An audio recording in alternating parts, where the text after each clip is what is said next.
Well, for doctors, intellect is what it's all about, isn't it? We spend all those years of training using our powers of intellect and our powers of intelligence to acquire all of the knowledge and skill that we need to graduate and to practice competently or even brilliantly. And we dedicate so much of our mental time and energy to all of that.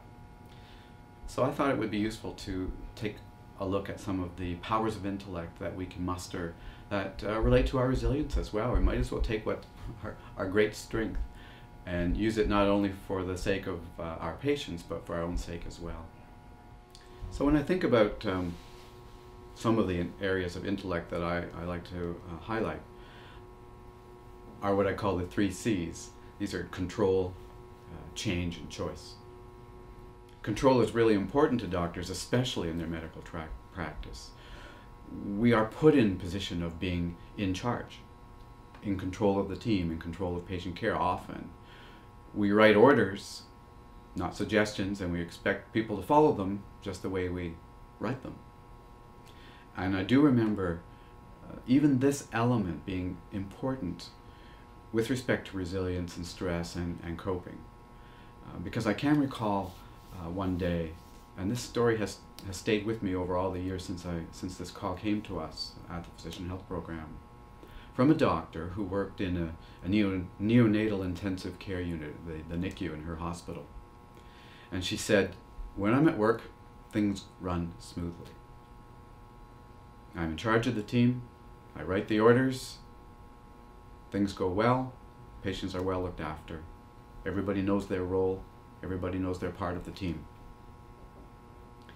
Funny thing though, when I get home, I don't get the same reaction from my spouse and from my kids as I do from the folks I work with. It just doesn't translate very well, and what am I going to do about that?"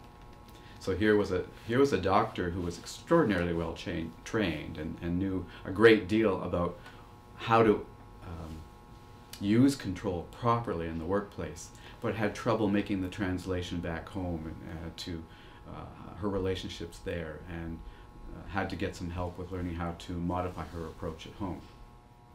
Change is a challenge for all of us, not just doctors, of course, but often especially for doctors.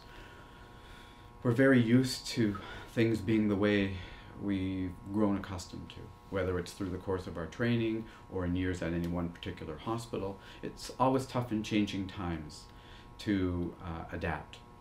What we really want is to be able to continue delivering the best possible care to our patients in the way we've grown familiar doing. And when there are changes that can have any impact, maybe even positive impact, although we might not know that at first, any of those changes cause us stress. But there are really much more constructive and much more positive ways to think about change rather than bloody-minded resistance to it. And we do see lots of that, believe me. We can look at change as an opportunity, of course. We can approach change with courage. We can be proactive about change and seize opportunities and make changes before they are imposed upon us. And I've certainly learned through my experience with doctors who have had to go through significant change in their lives, often because of illness and recovery, that having a degree of open-mindedness and willingness to look outward and to embrace change can be a very positive experience.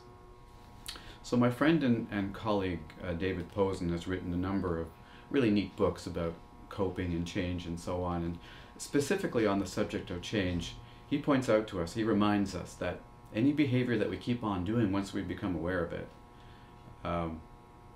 is something that we're doing by choice. So often we have the feeling that we can't help it, but he reminds us that, well, if we're aware of it, we're continuing because we've chosen to continue. A perfect example of that is one that I can relate to. Saying yes to everything.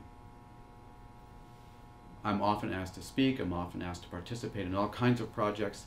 I love them all, I say yes to them all, and afterwards I regret it and find myself in the situation of being overburdened.